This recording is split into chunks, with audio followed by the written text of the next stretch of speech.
हम बात करेंगे बाबू गुलाब राय द्वारा रचित साहित्य का मूल्य निबंध के अंतर्गत उन्होंने जो विचार व्यक्त किए हैं उनकी हम चर्चा करेंगे। इसके पहले वीडियो में हमने बाबू गुलाब राय का परिचय, साहित्य का मूल्य का संक्षिप्त परिचय जो है उसमें दिया गया था।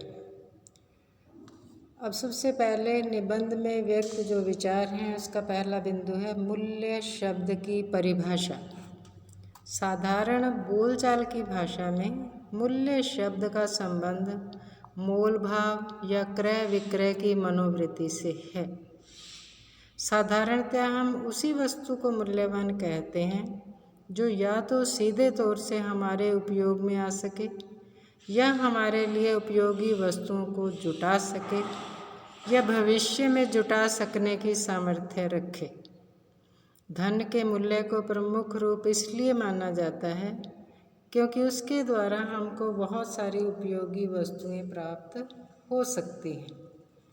हम उपयोगी उसी वस्तु को कहते हैं जो हमारी किसी आवश्यकता की पूर्ति को कर सकती है। अब दूसरा बिंदु है कि मूल्य को प्रयोजन के रूप में कैसे स्पष्ट किया गया है। ये जो मूल्य शब्द है अंग्रेजी भाषा में वैल्यू शब्द के रूप में भी प्रयुक्त होता है।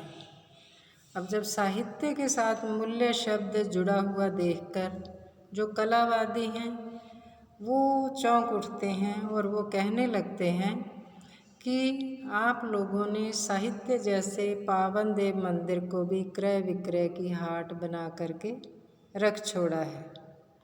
इसलिए ऐसी आपत्तियों से बचने के लिए भारतीय समीक्षा शास्त्र में मूल्य के स्थान पर प्रयोजन शब्द का प्रयोग होने लगा है। प्रयोजन शब्द यद्यपि पर्याप्त रूपेण विस्तार से है और आर्थिक व्यंजना से मुक्त भी है, किंतु फिर भी वो मूल्य का ही आंतरिक रूप है जो मूल्य वस्तु के निर्माण के पश्चात मिलता है।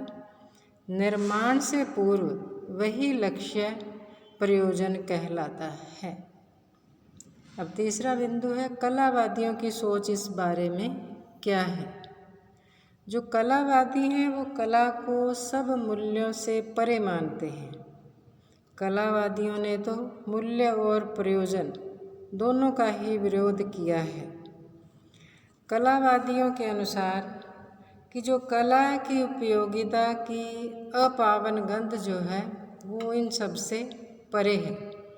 अपनी सौंदर्यजन्य प्रसन्नता देने की शक्ति और क्षमता के कारण उपयोगी भी हो सकती है। जिस प्रकार से कोई भी संगीत जो है वो किसी क्लांत थके हुए मन को विश्रांति देने के कारण उपयोगिता के क्षेत्र से बाहर नहीं रहता। जिस प्रकार कोई देश सेवक है अपने आदर्शों की पूर्ति के लिए अपने प्राणों की आहुति देने में भी आनाकानी नहीं करता, उसके लिए वे आदर्श ही मूल्यवान हैं।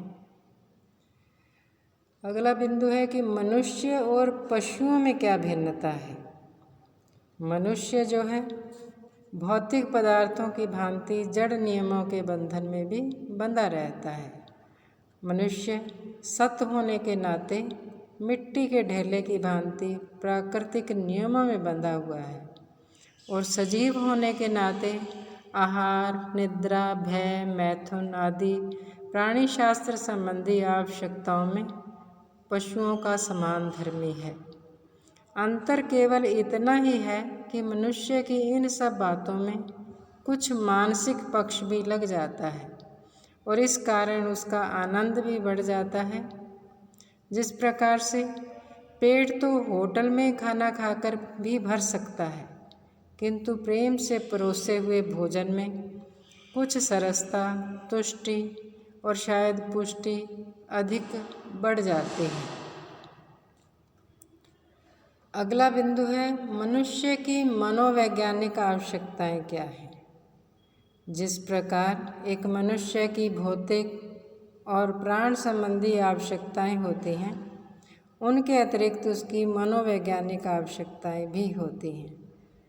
यही आवश्यकताएं उसके व्यक्तित्व की पोशिका बन जाती हैं। वे उसकी अहम भावना को तुष्ट करती हैं। जहाँ पर मनुष्य की आत्मा का सवाल है, उसकी जो आत्मा है उसके व्यक्तित्व से ऊपर उठ जाती है। इसी कारण वो सामाजिक हो जाता है और सामाजिक होने के कारण वह आचार और नीति के घेरे में आता है। उसकी यही प्रवृत्ति अनेकता में एकता को स्थापित करती है। अगला बिंदु है साहित्य और लिटरेचर शब्द में क्या भिन्नता है। हमारे यहाँ पर साहित्य शब्द जो है लिटरेचर से कुछ अधिक व्यंजना रखता है। साहित्य में साहित्य इकट्ठे होने का भाव, समन्वय लगा रहता है। साहित्य की इन्हीं व्युत्पत्तियों से हमको मूल्यों के प्रश्न को हल करने में सहायता मिलती है। दूसरी तरफ जो लिटरेचर शब्द है वो अपने आप में तो व्यापक है, किंतु जितना साहित्य अपने अर्थ में व्यापक है वहाँ तक लिटरेचर की पहुँच नहीं है। अगला बिंदु है कि 4 पुरुषार्थ धर्म, अर्थ, काम, मोक्ष का मूल्य से क्या संबंध है। हमारे यहाँ पर धर्म, अर्थ, काम, मोक्ष के 4 पुरुषार्थ माने गए हैं। उनका भी इन्हीं मूल्यों से संबंध है। धर्म में सामाजिक और नैतिक मूल्य आ जाते हैं। अर्थ का संबंध भौतिक मूल्यों से है और काम में सौंदर्य और कला संबंधी सभी मूल्य सम्मिलित हैं और मोक्ष में आध्यात्मिक मूल्य आ जाते हैं। यद्यपि सभी मूल्यों का अपना अपना महत्व है, किंतु फिर भी इनमें से किसी एक की भी उपेक्षा जो है वो हम नहीं कर सकते। अगला बिंदु है सत्य साहित्य से क्या अभिप्राय है। जो साहित्य हमें धर्म, नीति, आचार और आध्यात्मिकता की तरफ ले जाता है, इन तीनों मूल्यों के समन्वय की ओर ले जाता है, वही सत्य साहित्य है। साहित्य का अर्थ भी सहित का भाव है। सहित का अर्थ होता है साथ होना, जो समन्वय दृष्टि प्रधान है।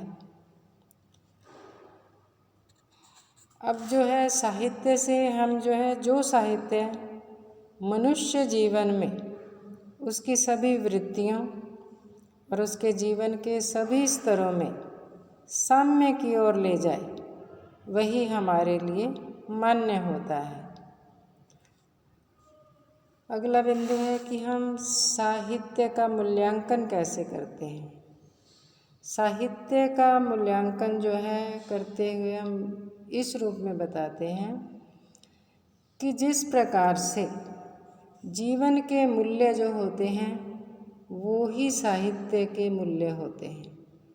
जो साहित्य जीवन को पूर्ण बनाए वही सत साहित्य है।